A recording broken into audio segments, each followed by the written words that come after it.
Hi guys! Welcome back sa aking vlog. Ako po ngayon ay, bago maligo ay gagawa muna ako ng keratin at saka suka. So, alam niyo naman guys na sobrang buhaghag ng aking buhok dahil siguro to sa laging nagkukulay. So, ngayon guys ay gagawa muna ako ng para lumambot yung aking buhok. Tapos, vinegar. So, aanin lang muna natin to guys. Hahalo-haloin. Wait lang po. So, mag-uumpisa na ako guys. Kumuha muna ako nitong tab. Tapos, itong keratin. Tapos, yung suka. So, hihiwain ko na tong keratin.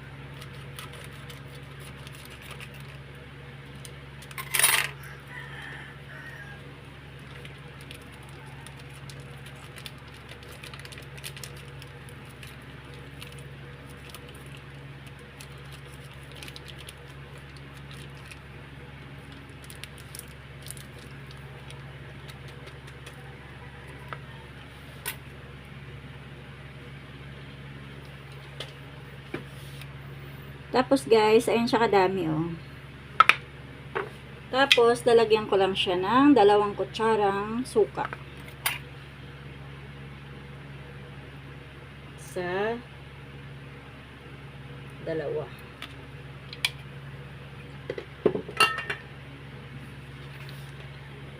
So guys, halo-haloin ko lang to.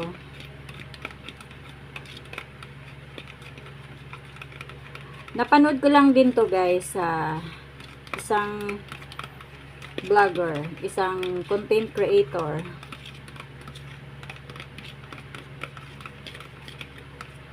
So ito guys, nahalo ko na. I-apply ko na to sa aking buhok.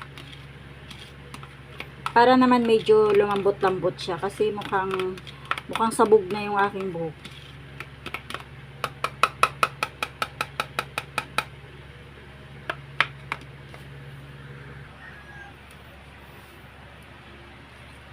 So, ito na guys, i-apply ko na siya. Magkakamay na lang ako.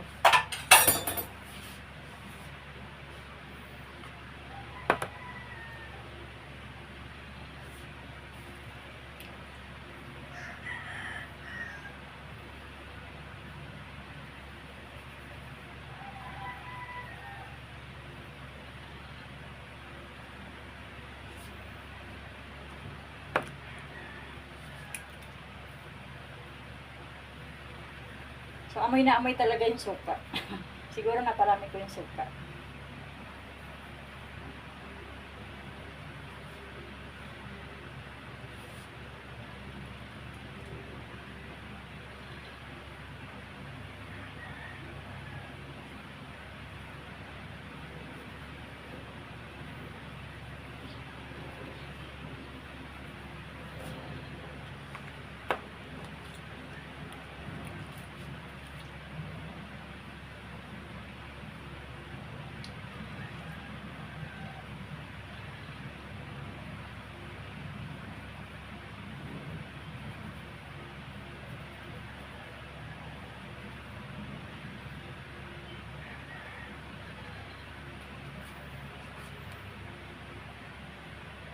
Siyempre, uubusin natin to kasi sayang.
Siyempre guys, patatagalin muna natin to ng mga 10 minutes bago ako magbanlaw. Para naman ma-absorb talaga yung lambot niya mamaya.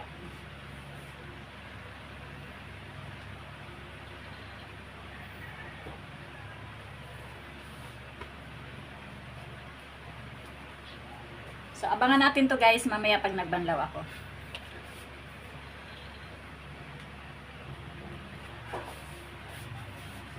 Hello! Nagbabalik na po ako at bagong ligo na po ako. At titingnan na natin kung ano nang resulta ng aking keratin at saka suka. So, ito nga guys, oh, tingnan mo, medyo lambot-lambot naman siya. So, susuklayin muna natin to bago natin i-blower. Para makita natin talaga kung maganda ang result.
So, patutuyuin ko muna to guys sa blower. So, wait lang po.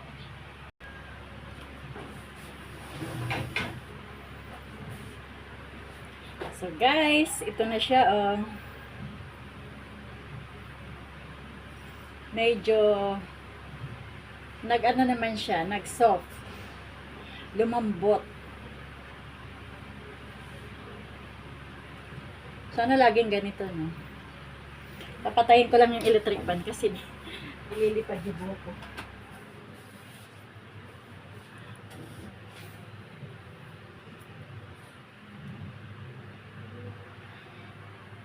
So guys, kapag kayo ay hindi tinatamad at wala naman mabilisang lakad,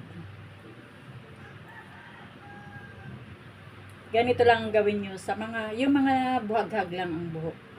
Ako kasi super buhaghag na, so wala pa akong budget para gawa ng buhok. So, yan lang guys. Sana may natutunan kayo sa aking video ngayon. So, salamat guys sa panonood.